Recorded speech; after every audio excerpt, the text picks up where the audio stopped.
بسم اللہ الرحمن الرحیم۔ سورہ نمبر 19 سورہ مریم۔ تاریخی پس منظر۔ اہل قریش کے لوگ نجاشی سے ملے اور اس کو بیش قیمت نذرانہ دینے کے بعد کہا کہ ہمارے شہر کے چند نادان لڑکے بھاگ کر آپ کے ہاں آ گئے ہیں اور قوم کے اشراف نے ہمیں آپ کے پاس ان کی واپسی کی درخواست کرنے کے لیے بھیجا ہے۔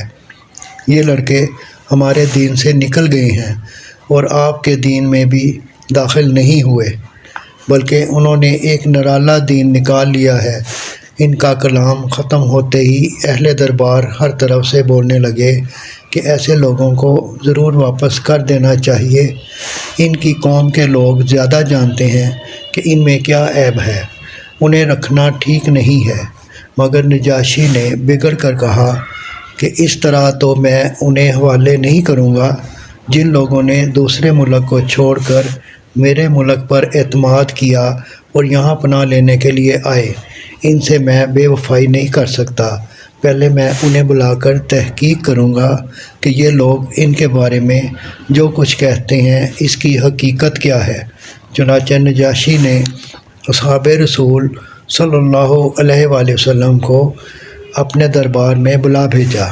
نجاشی کا پیغام پا کر سب مہاجرین جمع ہوئے اور انہوں نے باہم مشورہ کیا کہ بادشاہ کے سامنے کیا کہنا ہے۔ آخر سب نے بالاتفاق یہ فیصلہ کیا کہ نبی کریم صلی اللہ علیہ وآلہ وسلم نے جو تعلیم ہمیں دی ہے ہم تو وہی بے کم و کاست پیش کریں گے، خواہ نجاشی ہمیں رکھے یا نکال دے۔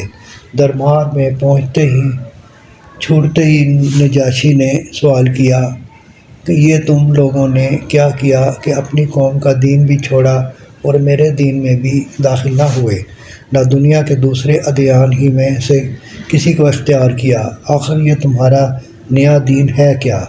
اس پر مہاجرین کی طرف سے جعفر بن ابی طالب نے ایک برجستہ تقریر کی جس میں پہلے عرب جاہلیت کی دینی، اخلاقی اور معاشرتی خرابیوں کو بیان کیا، پھر نبی کریم صلی اللہ علیہ وآلہ وسلم کی بعثت کا ذکر کر کے بتایا کہ آپ کیا تعلیمات پیش فرماتے ہیں، پھر ان مظالم کا ذکر کیا جو حضور صلی اللہ علیہ وآلہ وسلم کی پیروی اختیار کرنے والوں پر قریش کے لوگ ڈھا رہے تھے، اور اپنا کلام اس بات پر ختم کیا کہ دوسرے ملکوں کی بجائے ہم نے آپ کے ملک کا رخ اس امید پر کیا ہے کہ یہاں ہم پر ظلم نہ ہوگا۔